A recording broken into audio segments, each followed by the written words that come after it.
Hey, what's going on, everybody? BDF44 coming at you with another video. I've been hearing conversations about Kurt Rambis, so I figured it would be time to kind of weigh in since I really haven't spoken on Kurt Rambis very much on this camera. He's a big part of our organization. He and his wife, Linda, are very much close advisors to Jeannie Buss and the Buss family, have been for many years. And lately he's been asked to or has invited himself to, I'm not quite certain, but he is now officially involved in coaches only meetings, which I thought was very telling.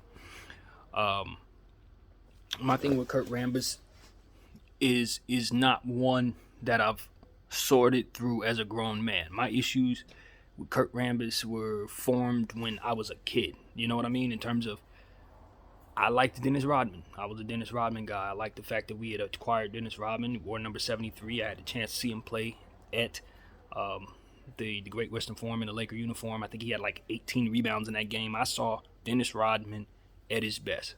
And I knew what he brought to the table for us defensively and rebounding, and I just felt like, even though he had his ups and downs and his Dennis ways, the reports that were going around at the time was that it was a straw that broke the camel's back situation, to where Kurt Rambis was filling in for then fired coach Dale Harris. We were in between trying to figure out who was going to be our next coach, and he was interim. And he didn't want to deal with Dennis Rodman's stuff. He didn't want to deal with Dennis, and it was reported that Dennis Rodman didn't stop to tie his shoe or something in regards to his shoe, didn't have a shoe on or something. Some Dennis Rodman only type of antic. And it was the straw that broke the camel's back with Kurt Rambis. It was reported that Kurt Rambis was who ultimately got, Dr. Buss to waive Dennis Rodman. Dennis went on to sign with the Dallas Mavericks, played a couple good games there, but didn't really get off the ground. But he had a good tenure with us. It was right before we started winning championships back in '98, and I just felt like if we could have just fired Kurt Rambis right away, brought in Dennis Rodman and Phil Jackson like we were going to do anyway, we could have had an extension of that Bulls team that would have helped us win the 3 championships we ultimately won anyway. And I looked at those power forwards that we brought in. We got away with a lot of murder playing the power forward position during our three-peat. We had Sarmaki Walker. We had a lot of guys at that position starting. Should have never, ever been asked to start. We just got away with it because we had Shaq. We got away with it because we had Kobe, etc., etc. But that should have been Dennis Rodman. Dennis Rodman should have however many more rings, 3 more rings. Thank God we had Robert Horry as well, but he didn't affect Dennis. Dennis would have been there anyway.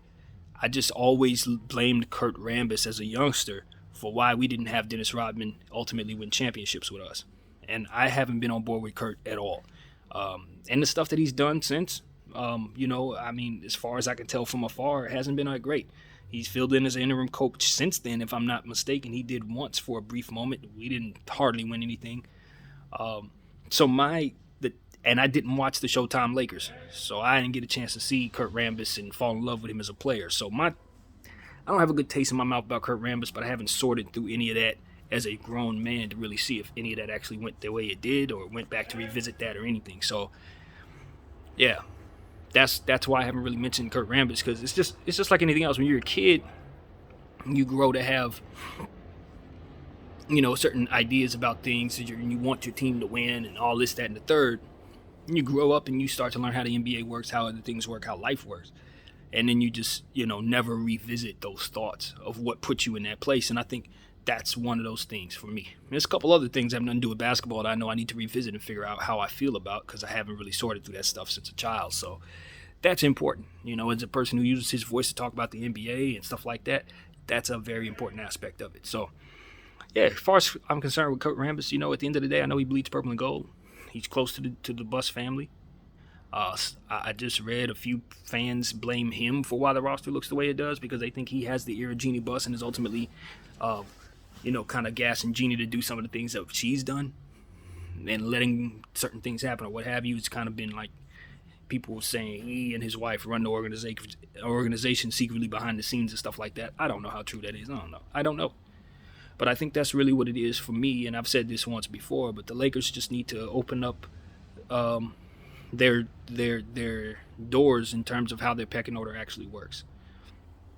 That was never really necessary to show us that in the past, because it was never a LeBron James in place to kind of make that a question for us. Kobe was here, but he didn't. I don't think he was given the power that LeBron James has to move the roster around. In fact, in looking at Kobe Bryant in the past, they were kind of doing things that didn't really help Kobe at all. It didn't seem like they were really giving him any input. They were just paying him and telling him to drive the tank for a while. So Bron is coming in with a different type of thing. Obviously his team is established, and they move as they move. And it's kind of like, okay, who's in charge here? That's what, as a Laker fan, I want to know who's in charge. Who do I have the right to blame? Because I'm placing blame on Frank, I'm placing blame on LeBron, I'm placing blame on everybody, but there's no real clear-cut understanding of who that actually belongs to. So if it's Kurt Rambis, then we need to make sure that we blame him. But some clarity is what's due at this point for Laker fans.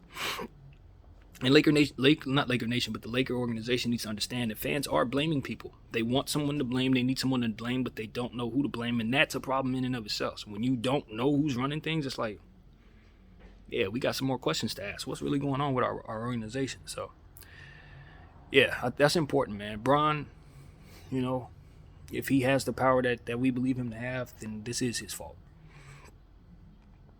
And Kurt Rambis ain't got nothing to do with that. But if Kurt Rambis is behind the scenes chirping and putting seeds in people's ears and all that about what moves should be made, then quite frankly, these moves that we've made this go round ain't been good. They have not been good at all. So, yeah, that's it, man. That's my little Kurt Rambis conversation. As far as I'm concerned going forward, I would rather him not be coach. That's for damn sure. I think Phil Handy's probably the most likely guy that I would feel comfortable with. I know Fitz is back there as well, but I didn't like how Fitz filled in an interim, and he's had too many bad coaching stints for me to trust him with this situation. So I would give that to Handy. Everybody likes Phil Handy. Phil Handy's a guy that works closely with the players. He's big on fundamentals, and I don't know how he would run the whole thing. Sometimes guys are best in their particular position, and that's it. But right now, the Lakers just, in my opinion, should make a move, and I think Phil Handy's the the best choice amongst what we already have in place, in my opinion. So that's pretty much that, man. That's what I got to say. BDL 44. I thank y'all for watching. Peace.